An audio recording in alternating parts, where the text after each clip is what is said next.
Precious sitting in his apartment laughing as he chats with the woman online, holding his phone with one hand and counting money with the other. Precious's earliest memories were shaped not by toys or schoolbooks, but by the constant ache of hunger and the dusty air of their small Nigerian village. Their home was a patch-up two-room structure with rusted zinc roofing that rattled whenever the wind rose, and walls that had absorbed years of smoke from the firewood his mother used to cook. There was no electricity most days, and at night, the flickering glow of a kerosene lantern painted strange shadows on the walls. His father, Michael, worked as a roadside mechanic, his hands always blackened by grease and his back bent from years of labor. He was not wealthy, but there had been something like stability in their home once, small moments of laughter when Michael returned from work and tossed Amara, the youngest, high into the air, evenings when he and Precious would sit outside, watching the neighbors and sharing roasted corn, mornings when Chika would run into their parents' room to wake them. But as Precious grew older, he began to notice cracks in that picture. The arguments started quietly, like storms in the distance, muffled words, his mother's tearful voice, his father's sharp retorts. Over time, those storms moved closer, rumbling louder until the house seemed to tremble from the sound of their fights. Precious would lie in bed with Chika and Amara, holding them close, pretending not to hear the cruel words flying between their parents. It was during those nights that Precious first began to feel the weight of fear that something terrible was coming, fear that one day, the little stability they had would shatter entirely. The breaking point came on a sweltering afternoon that seemed to stretch on endlessly. Precious had just returned from fetching water at the community borehole, his arms aching from carrying the heavy container. He found his mother sitting on the floor in the corner of their small living room, her hands covering her face, her shoulders shaking. Before he could ask what was wrong, the door banged open, and Michael stormed in. He wasn't carrying his usual bag of tools. Instead, he had a black nylon bag stuffed with clothes. His face was set, hard, and unyielding, and his eyes avoided Precious's entirely. "You can't just walk away from your family," his mother's voice broke through the heavy air, raw with a mixture of pain and desperation. Michael didn't stop to argue, he simply kept shoving items into his bag. Precious stood frozen, his heart pounding as if trying to escape his chest. Then, like pieces of a cruel puzzle falling into place, the rumors Precious had overheard in the village began to make sense. He remembered the whispers about a woman, a light-skinned, younger, someone who came to the workshop often and lingered after customers left. He remembered seeing his father come home late, smelling faintly of perfume that wasn't his mother's. "I can't live in this prison anymore," Michael spat, his voice cold and final. "I have my life to live, and I won't waste it here." Then he turned to leave, dragging the bag with him. The slam of the door felt like the echo of something breaking forever inside Precious. His mother cried out, stumbling to the door, but she didn't follow him outside. She collapsed instead, sobbing into her hands. Precious didn't move for what felt like hours, his gaze locked on the door through which his father had vanished, the image of his retreating figure burning itself into his mind like a curse. Life after that day became an endless descent into hardship. At first, Precious thought his father would return, perhaps in a week, perhaps in a month, but he never did. The days blurred into weeks, and the weeks into months, each one stripping away another layer of comfort they didn't know they had. His mother, who had once been spirited and hopeful, now wore exhaustion like a second skin. She took to washing clothes for wealthier families, scrubbing until her knuckles bled, just to earn a few coins. She hawked vegetables at the market under the blazing sun, her back bent from the weight of the tray she carried. Relatives were no help, most pretended not to see her struggles, and a few even crossed the street when she approached. Precious, barely in his teens, tried to help. He fetched water for neighbors for a small fee, ran errands, and sometimes swept stalls in the market. But the money he earned was like pouring drops into a bucket with a hole, never enough to fill it. Hunger became a constant, living presence in their home, gnawing at their stomachs and their spirits.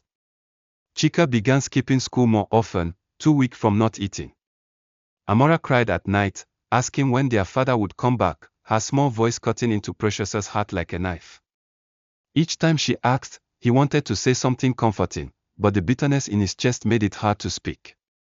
Instead, he began to think about the unfairness of it all, how his father had walked away without looking back, how the world seemed to reward cruelty, how good people like his mother were left to rot in poverty. It was a seed of resentment, watered daily by the sight of his mother's tired face and the gnawing emptiness in his belly. That seed would one day grow into something dark and dangerous, but at that moment, all Precious knew was that he never wanted to feel powerless again. He didn't yet know that in seeking power, he would eventually lose himself entirely. The months following his father's departure had stripped Precious of the last illusions of childhood. Hunger was no longer just a physical ache, it was a constant voice in his mind, whispering in the quiet moments, reminding him of everything he did not have. Each morning began with the same hopeless routine, waking up to an empty pot, searching the corners of the house for forgotten crumbs of Gary, or watching his mother leave at dawn, carrying a basin on her head as she trudged toward the market. There were days she came home with just enough for them to share a single meal, other days, they went to bed with nothing but water in their stomachs. Precious had learned to swallow his hunger and act as if it didn't matter, but deep inside, it was shaping him, sharpening his awareness of the gulf between himself and those who seemed to have everything. He would stand by the roadside, watching young men from the neighborhood drive past in loud, gleaming cars, the kind that made people turn their heads. Their laughter rang out, confident and careless, as they tossed wads of cash at street vendors and strutted in clothes worth more than his family's yearly income. Precious wondered what it would feel like to be on the other side of life's cruel coin, to be envied instead of pitied, to walk into a shop and buy anything without counting the notes twice. That desire began as a flicker, but each empty night, each humiliating rejection when he begged for work, fed the flame. It was on one of those restless afternoons, when the sun blazed so fiercely that even the chickens sought shade, that Precious met Tallman. Precious had gone to the neighborhood small football pitch, not to play, but to watch and distract himself from his growling stomach. Tallman was hard to miss, a tall, muscular figure in a bright designer shirt, gold chains clinking around his neck, and sunglasses that mirrored the world back at you. Everyone knew him. Some called him successful, others whispered about his runs, but no one dared speak against him openly. Tallman noticed Precious lingering at the edge of the pitch and strode over with the ease of a man who owned the ground he walked on. "You look like you dey reason something serious," he said, his tone smooth, almost inviting. Precious shrugged, pretending not to care, but Tallman had already taken his measure. In a few sentences, he peeled away Precious's defenses, speaking of poverty as though it were a disease with a cure only he could provide. "See, hunger no dey fit kill you if you know how to play the game," he said, leaning in slightly. "You get brain, I can see am. But brain wey no dey fetch money dey useless." It wasn't just what he said, it was how he said it, as if the world was simple and those who suffered had only themselves to blame for not taking what they deserved. By the time Tallman casually mentioned that he could introduce Precious to the real hustle, the younger boy felt a strange mixture of curiosity and apprehension. This wasn't the first time he'd heard about internet fraud, but hearing it from someone who seemed untouchable made it sound less like a crime and more like a door being held open, waiting for him to step through. Tallman didn't push him right away. Instead, over the next week, he and his crew, Sharpe and Kings, let Precious linger on the edges of their world. They invited him to sit at roadside bars where they drank imported beer and ordered plates of grilled fish without glancing at the price. They spoke in half-joking code about clients and formats, laughing about how easily people abroad could be made to send money. It was always framed as a game, just talking sweet to lonely women, or helping greedy people part with their cash. But there were moments when the laughter faded, and something darker slipped into their voices, especially when Sharpe mentioned protection and backup from the spirits. Precious didn't ask too many questions then, he didn't want to seem weak. And besides, every day he spent around them, the idea of hustling felt more natural, almost inevitable. His mind began to rewrite the boundaries of right and wrong. Was it really stealing if the money was coming from people who had more than enough? Wasn't he just claiming his share of the world's wealth, the way others had claimed theirs?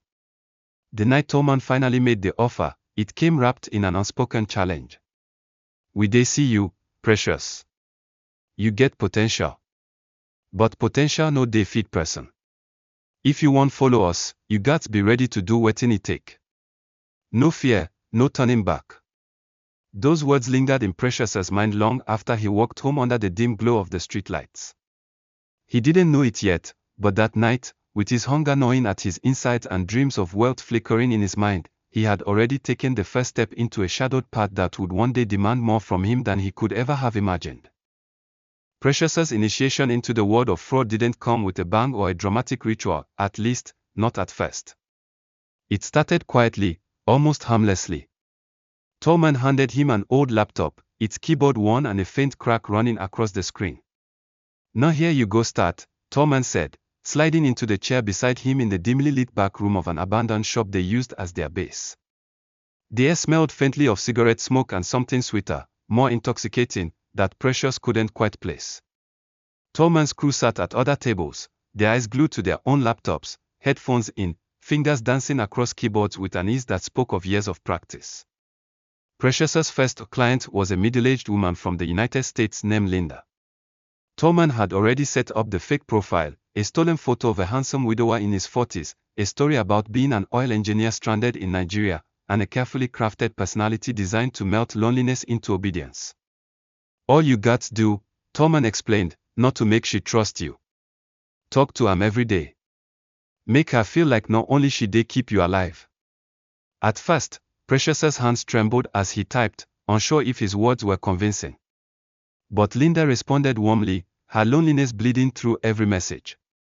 Soon, she was sending small amounts, $50 here, $100 there, just to help him with food until his contract payment came through. The first time he received the money, the thrill was unlike anything he had felt before. It was as if the world had shifted, tilting in his favor for the first time in his life.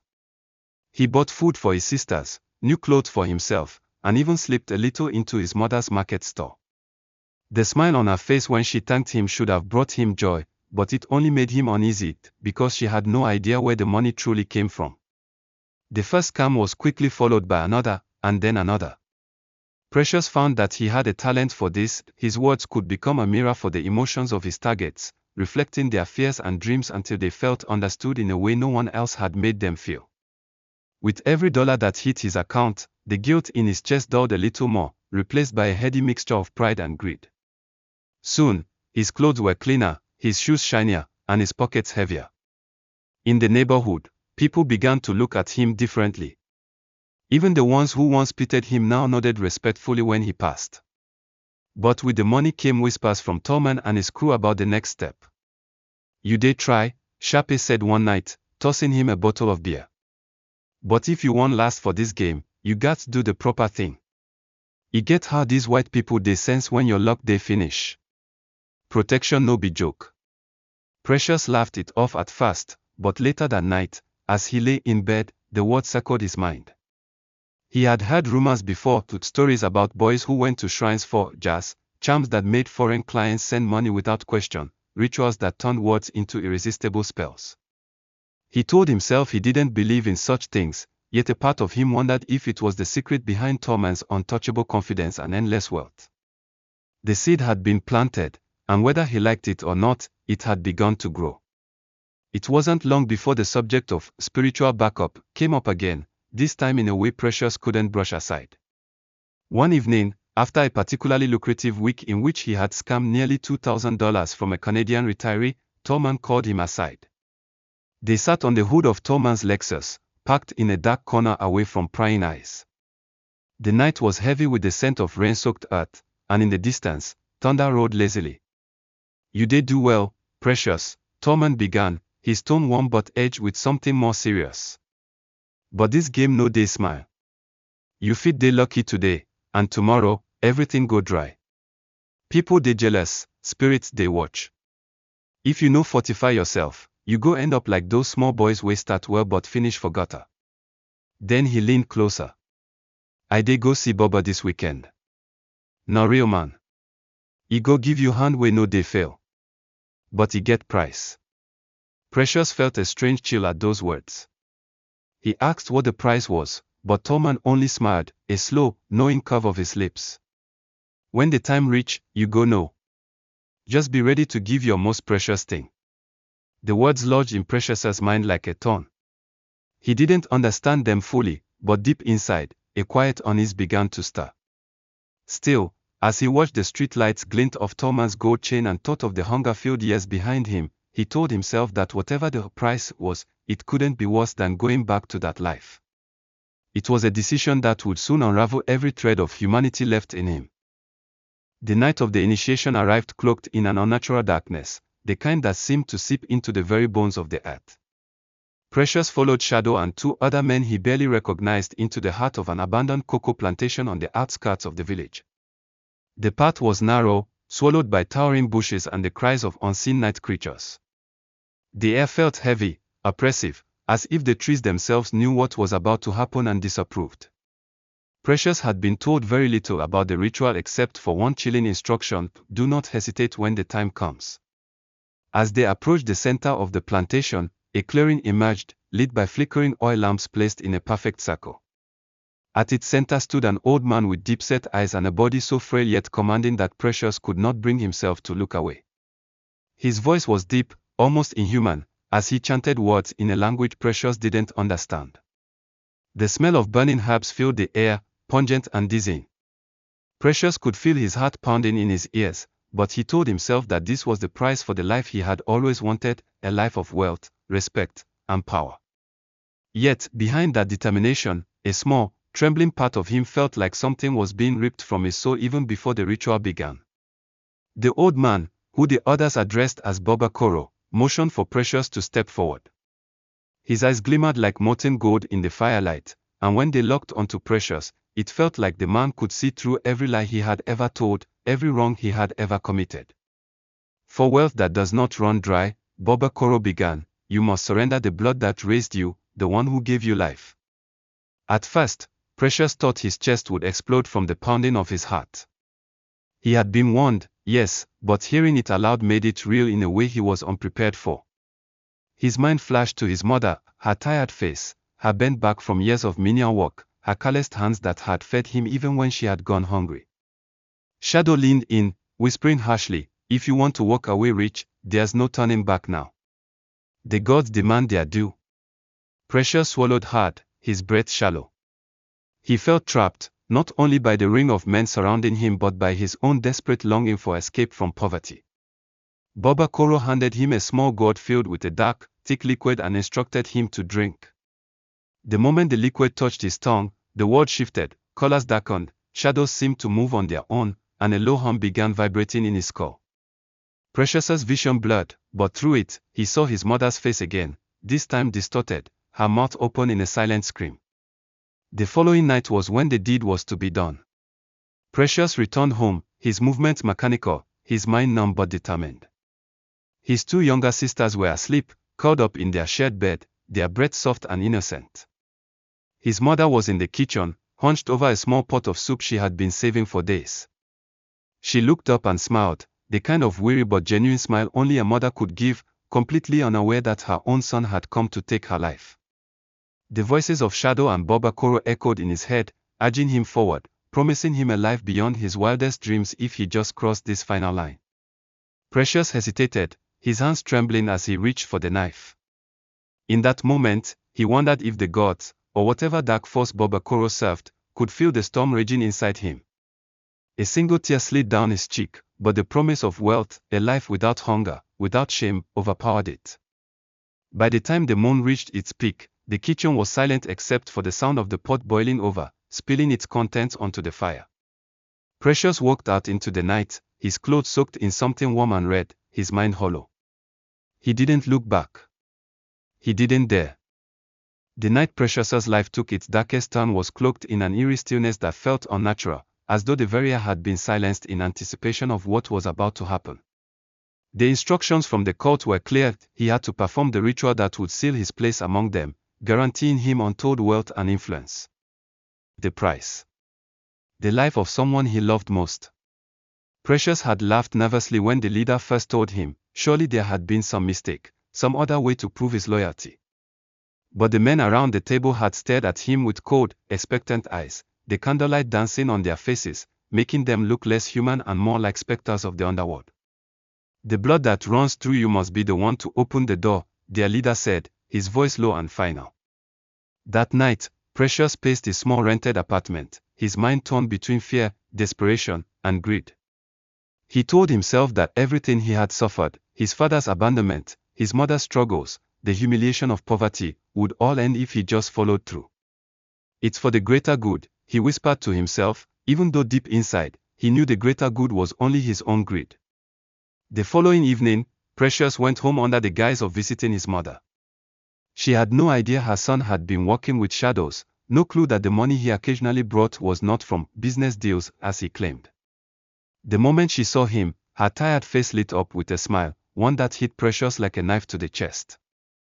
Momo Precious, as the neighbors called her, had grown frail over the years from constant labor and worry, yet her warmth had never faded. She insisted on cooking him something, even though it was late, and the aroma of her palm oil still filled the small, dimly lit house.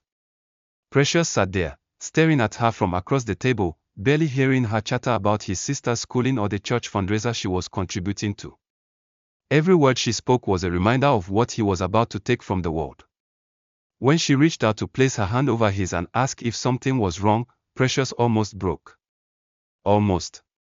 But the faces of the cult members flashed in his mind, and the promise of luxury whispered seductively in his ear. That night, he waited until his sisters were asleep, until the moon had risen high and the shadows stretched long, before he made his move. The ritual itself was something out of a nightmare. They had instructed him on every step, every word, every gesture, and he had followed like a man possessed. He lured his mother outside, saying he needed help with something near the back of the house. There, in the stillness, he struck, quick, brutal, and irreversible. The ground drank her blood as Precious chanted the incantations given to him, his voice trembling yet steady enough to complete the rite. When it was over, the world seemed to pause. The night was too quiet, the crickets had stopped chirping, and the air felt heavier. He stood there, staring at what he had done, his breath ragged, sweat pouring down his face. For a moment, guilt tried to claw its way into his mind, but the cult's leader's words echoed again, pain is the seed. Wealth is the harvest. He buried her quickly, mechanically, then stumbled away, feeling both emptied and filled at the same time. When he returned to the cult the next day, the initiation was completed, and they told him his life would never be the same. And they were right, because from that night onward, Precious was no longer just a fraudster. He had crossed into a realm of darkness from which there was no return. Precious had heard of foreign victims before, but never had he dealt with one directly. When his contact, a fellow fraudster named Bullet, told him about the woman in London, he almost brushed it off. She's an easy target, Bullet had whispered over the phone, a single mother, no husband, no strong family around her. She's lonely. She's desperate for companionship. You just need to play the role well. Precious smirked. Playing roles was second nature now, his voice could turn tender, his tone could drip with false sincerity, and his words could spin a web strong enough to hold anyone captive. He began chatting with her online, posing as a successful Nigerian businessman working temporarily in Dubai. Her name was Abigail Smith, and within their first few conversations, Precious realized she wasn't just lonely, she was also incredibly trusting. She spoke to him like they'd known each other for years, laughing at his fabricated jokes, confiding in him about her long work hours and her teenage son who was chronically ill. She didn't know that every detail she gave was a tool for him to manipulate her emotions. For weeks, Precious played the perfect man. He sent her stolen pictures of luxury cars, expensive dinners, and hotel views, all taken from other fraudsters' Instagram pages. He called her darling and my queen, promising that once his contract in Dubai was over, he would visit London and sweep her off her feet. She began to believe she had finally found someone who cared for her, someone who understood her struggles. Then, the bait was dropped. Precious told her about a sudden financial crisis in his company that was threatening to ruin his international deal. It's just a temporary setback, darling, he'd said in a voice laced with fake distress. If I can't meet the deadline, I'll lose millions, and it will ruin everything I've been building for our future. Abigail didn't hesitate, she offered to send money, convincing herself it was a loan that he would pay back once his deal went through. At first, Precious asked for small amounts, just enough to test her loyalty. Then, he escalated. Her son's hospital bills were piling up, but every time she tried to save some money for him, Precious would call, claiming he was about to close the deal and just needed one last boost. The ritual power made it worse. Every night before calling her, Precious followed a set of eerie instructions from the herbalist who had prepared his charms. He would burn a mixture of herbs and animal blood, chanting the woman's name into the smoke, calling her spirit to yield to his words. The more he did it, the more compliant she became. She sent him almost everything she had, her life savings, her emergency funds, even the money her son's doctor had given her extra time to pay. When she told him her son's condition had worsened, Precious felt nothing but mad annoyance, thinking her troubles were distractions from the money flow. Then, one morning, she called him sobbing uncontrollably. Through gasps, she told him her son had died the night before because she couldn't afford the urgent surgery. Precious remained silent, letting her cry, but in his mind, he was already calculating how much more he could squeeze out before she completely broke. 2 days later, she called again, but this time her voice was chillingly calm. "You've destroyed me," she said. "I have nothing left to live for." Hours later, Bullet called Precious in a panic. Abigail's cousin had posted on Facebook that she had jumped from a bridge into the Thames. Precious stared at the wall, his chest tightening, but instead of guilt, the first feeling that came was fear. The woman's death wasn't part of the plan, and somewhere deep down, he began to feel the faintest stirrings of dread that this was the beginning of his own end. The night after Linda's suicide, Precious could not sleep. He tossed and turned, but every time he shut his eyes, he saw her face, tear-streaked, broken, accusing. He had told himself over and over that he was only doing what life had forced him to do, that he had no choice but to take from others in order to escape the same poverty that had crushed his mother. But now, no amount of self-justification could quiet the echoes of her voice in his head. The sound of her sobs was like a wound he could not close. It was not just guilt, it was as though something in the unseen world had taken notice of him, watching, waiting. His dreams grew more disturbing, showing him standing knee-deep in blood, his mother's lifeless eyes staring up at him from the Red River while Linda's child's tiny hand tried to pull him down. He would wake up drenched in sweat, clutching his chest as though something was squeezing the life out of him. His friends, noticing his distracted state, told him to shake it off and not allow himself to get emotional over a victim.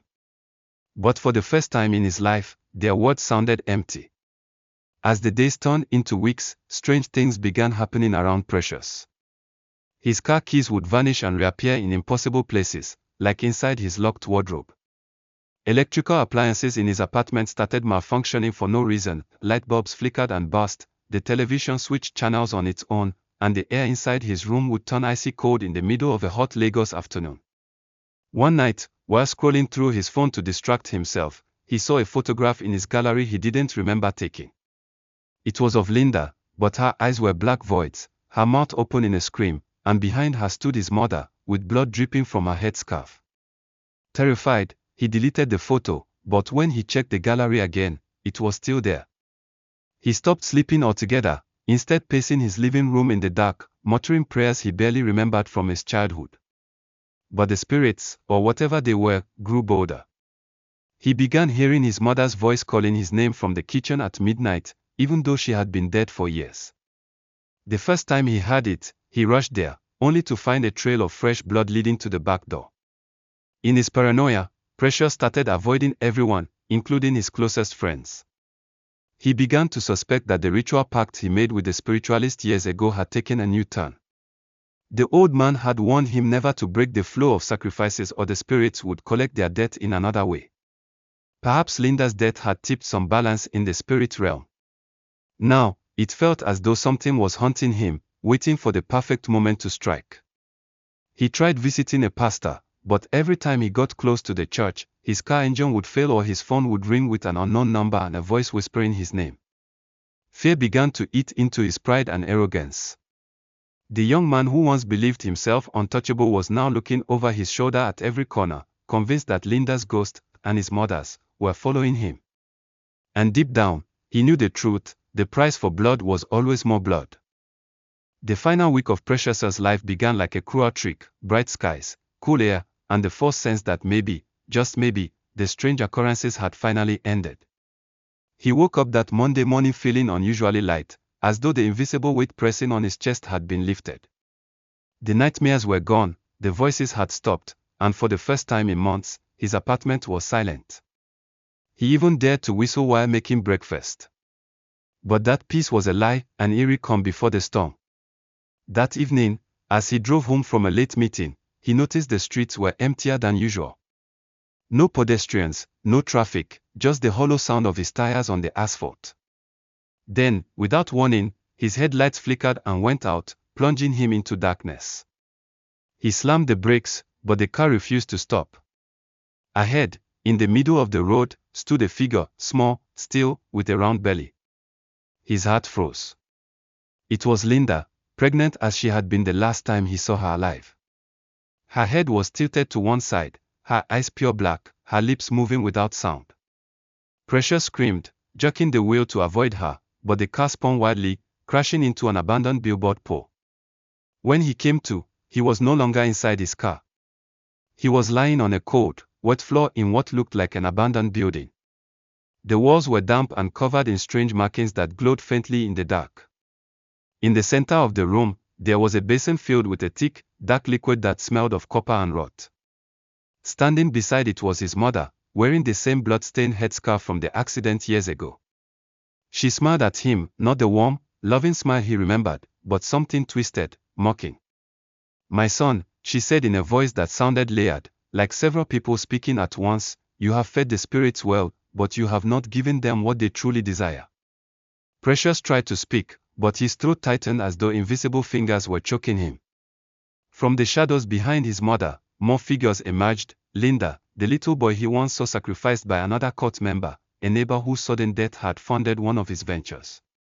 They formed a circle around him, their faces pale, their eyes empty. And then, the basin began to bubble. The figures closed in, chanting words he didn't understand. Precious crawled backward, but the floor beneath him seemed to stretch endlessly, trapping him. Linda stepped forward, her belly grotesquely swollen, and pointed a trembling finger at him. "You owe a debt," she whispered, and suddenly, her belly split open, releasing a gush of blood and a small, gray-skinned child that crawled toward him. He screamed and scrambled to his feet, but invisible hands grabbed him by the ankles, dragging him toward the basin. The liquid inside was no longer just blood, it was swirling with faces, all screaming, all reaching for him. His mother's laughter echoed through the room as his body was pulled under.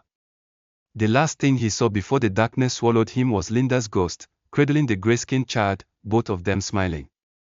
The next morning, Precious's car was found abandoned on the roadside, the driver's seat soaked with blood but with no sign of his body. His apartment was later discovered ransacked, not by thieves, but by something far stranger. The walls were covered with fresh, bloody handprints, and on the mirror in his bedroom, someone had written in dripping red letters, "The debt is paid." Those who heard the story swore that on quiet nights near the place where his car was found, you could hear the sound of a woman crying softly, followed by the laughter of a child.